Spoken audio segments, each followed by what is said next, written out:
It's July 1518. A woman steps into the street in Strasbourg and starts to dance. No music, no celebration. Nobody asked her to. She doesn't stop for food. She doesn't stop to rest. By the end of the week, 34 people are dancing beside her. Their feet are bleeding straight through their shoes. Nobody has told them to stop. Nobody can. Some of them will not survive the month. This isn't a story, and it isn't a metaphor. It happened. There are court records, physician notes, and an actual death toll. For 2 months, an entire city watched hundreds of people dance without rest. Some collapsed, some never got back up. And for nearly 5 centuries, nobody could fully agree on why. Was it a curse? A poison? A kind of madness? Some called it a punishment from God. Others called it pure hysteria. The real answer is stranger than any of those guesses. And it's still happening today, just not with dancing. Her name was Frau Trophäa, a real married woman living in Strasbourg. Strasbourg sat along the Rhine, a wealthy trading city inside the Holy Roman Empire. But by 1518, that wealth was buried under disaster after disaster. Crop failures had wrecked harvests for 3 years running. Smallpox and syphilis were already spreading through the population. Peasants outside the city walls had already risen up in revolt. Then, in the middle of a brutal summer heat wave, Frau Trophäa walked outside. She began to dance, alone, in the street outside her home. She didn't smile. Witnesses said her face looked closer to pain than joy. Her husband begged her to stop. She kept dancing anyway. By the next morning, she was still going, on feet already swollen and bleeding. Within a week, 34 more people had joined her, uninvited, unexplained. The city's physicians were finally called in to examine the dancers. This is where the story turns from strange to almost unbelievable. Doctors at the time believed in hot blood, an imbalance inside the body. Their official remedy wasn't to stop the dancing, it was to encourage it. City officials cleared out 2 guild halls to make room for more dancers. Then they built an open-air wooden stage in the middle of the grain market. They hired professional musicians, drummers, and pipers to keep a rhythm going. The theory was simple: dance the sickness out and it would burn away. It did not. Strasbourg's cathedral bells rang constantly as if marking each new dancer who joined.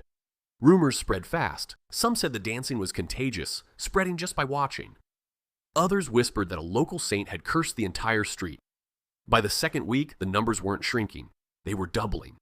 More people poured into the square every single day, drawn in by the noise, the spectacle, the relentless rhythm itself. Some joined on purpose, convinced dancing would cure whatever ailed them. Others later swore they had no idea why their feet had started moving. At its peak, contemporary accounts put the number of dancers near 400. 400 people, dancing in the same square for days without stopping. The musicians never stopped playing. The city kept paying their wages. Not one official suggested the obvious solution, simply telling everyone to stop. Then the bodies started to give out, one after another. People collapsed from sheer exhaustion, right there on the cobblestones. Some hearts gave out mid-step with no warning at all. Survivors later claimed dancers kept moving even after breaking bones in their feet. At the outbreak's peak, the city was recording roughly 15 deaths a day. 15 people. Every single day, from nothing but dancing. Physicians finally changed their minds about the music. It wasn't curing anyone, they realized. It was fueling the disaster. Musicians were banned from playing anywhere near the square. The wooden stage itself was torn back down. But the dancing didn't actually stop. It simply moved. Into homes? Into alleyways. Away from where officials could see it. City council records from this period describe near-total panic among the magistrates. They debated banning dancing of any kind across the entire city. Meanwhile, the death toll kept climbing, week after impossible week. One report describes a young woman dancing for 6 days straight without pause. Another account tells of a man who collapsed twice and got back up both times. Chroniclers wrote that some dancers begged bystanders to make them stop, by any means. The city's grain reserves were strained, feeding both the dancers and the musicians. Local clergy insisted that dancing was a punishment, not an illness at all. They blamed a local saint, Vitus, said to curse sinners with uncontrollable movement. Pilgrims began arriving from nearby towns just to witness the spectacle firsthand.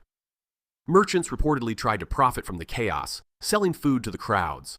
Meanwhile, more dancers kept appearing, as if drawn by some invisible signal.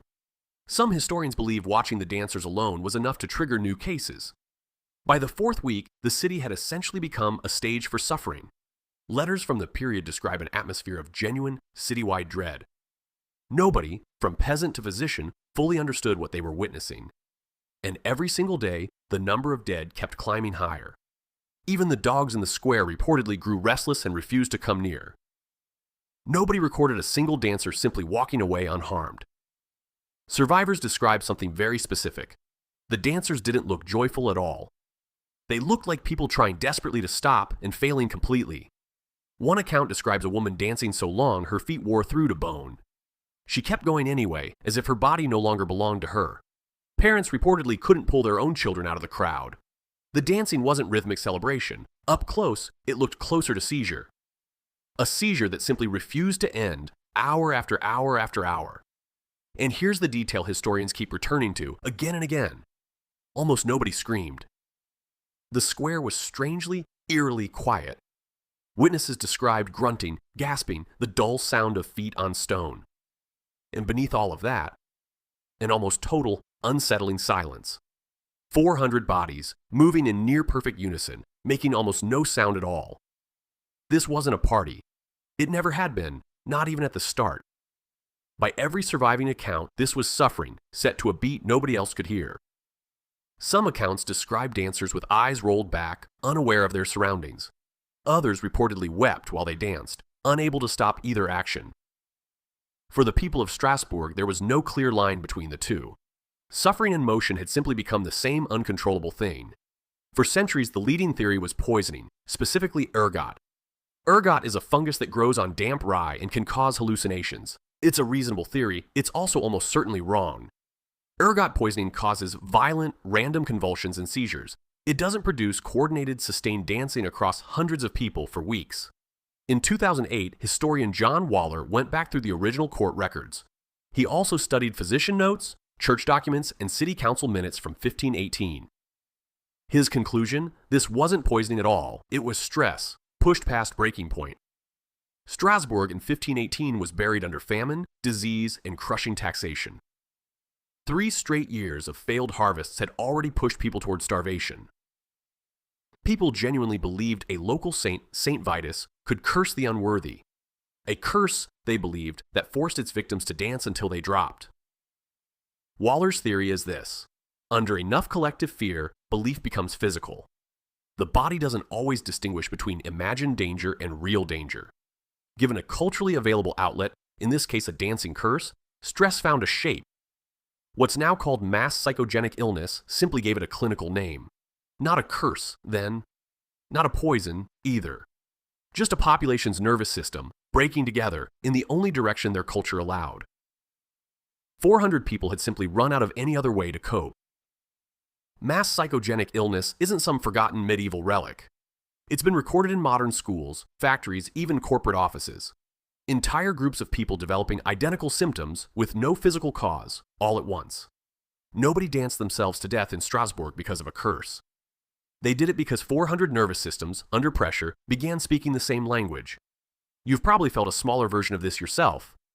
A room goes tense, and suddenly everyone in it feels anxious, for no clear reason. In 1518, that pressure had nowhere else left to go. So it went into people's feet, one terrified body at a time. It just had no word for what was happening, not yet.